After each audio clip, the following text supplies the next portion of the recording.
Hello friends, आज आपण healthy breakfast handvo पाहणार आहोत.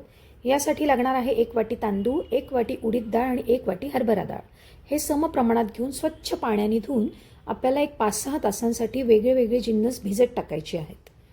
ही एक 5-6 तास तुम्ही भिजवा. तुम्हाला जर संध्याकाळी बनवायची असेल तर सकाळी भिजवा. सकाळी बनवायचं असेल तर आदल्या दिवशी रात्री तुम्ही भिजवून ठेवू शकता. हे बघा, 5-6 तासानंतर आपले सगळे जिन्नस भिजून तयार आहेत. आता आपण यांना वाटून घेणार आहोत. प्रथम तांदूळ वाटून घ्यायचे, एका भांड्यात टाकून नंतर हरभरा डाळ वाटायची आहे, नंतर उडीद डाळ वाटायची आहे आणि हे सगळे जिन्नस एकत्र मिक्स करायचे आहे. यासाठी लागणारं वाटण म्हणजे लसूण, आलं, कोथिंबीर आणि हिरवी मिरची. हे सगळं आपल्याला एकत्रित वाटण काढून घ्यायचं आहे. हे आता आपलं वाटण रेडी आहे. हे आपण त्या सगळ्या जिन्नसमध्ये एकत्र करूया आणि एकजीव करून घेऊया. हे सगळं एकजीव झाल्यानंतर यात तुम्ही अंदाजे मीठ टाका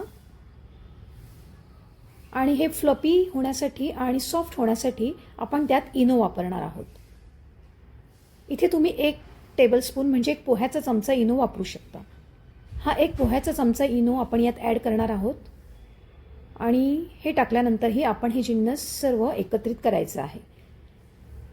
हे मिश्रण अतिशय पातळही नको आणि जास्त दाटही नको, अतिशय इडलीच्या बॅटरसारखं आपल्याला वापरायचं आहे. आणि असा गोलपळीचा चमचा इथे का मी वापरला आहे हे मी तुम्हाला पुढे सांगणारच आहे. इथे एक स्टीलची कढई घेऊन त्यात 2 पळी तेल टाका आणि हे तेल सगळीकडे व्यवस्थित पसरवून घ्या, म्हणजे आपण जे हांडवे बनवणार आहोत ते कुठेही चिटकणार नाही. आता तेल गरम झालं असेल तर त्यात आपण 1 चिमूटभर मोहरी टाकणार आहोत.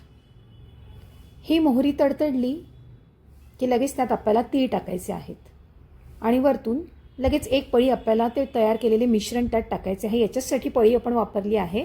तुम्हाला मोठं हवं असेल तर 2 पळ्याही टाकू शकता. आता यावर झाकण ठेवून आपल्याला लो टू मीडियम फ्लेमवर हे बनवायचे आहेत. मोठा गॅस अजिबात करायचा नाही, नाहीतर ते मधून शिजणार नाही. आता 3 मिनिटांनी आपण चेक करणार आहोत की हा रेडी आहे का. तर उलटणीने आपण सगळ्या कडा सोडून बघायच्या आहे. हा छान आपला रेडी आहे. एका साईडने असा कलर वरती आला पाहिजे. पुन्हा त्यात आपण 1-2 पळ्या तेल सोडणार आहोत आणि तेल सोडून पुन्हा 3 ते 4 मिनिटासाठी लो टू मीडियम फ्लेमवर आपण याला बनवणार आहोत. आता 3-4 मिनिटं झालेली आहेत. आता आपण चेक करूया. हा हांडवा आपला परफेक्ट तयार आहे. वरतूनही असाच कलर आला पाहिजे आणि हा मीडियम फ्लेमवरच बनवायचा आहे, म्हणजे मधून तो कच्चा राहत नाही. आता आपण याला 4 भागांमध्ये डिव्हाइड करून घेऊया, म्हणजे हा आपल्याला खाण्यासाठी तयार आहे. नारळाच्या चटणीसोबत हा अतिशय छान लागतो आणि हेल्दी ब्रेकफास्ट आपला तयार आहे. थँक्यू.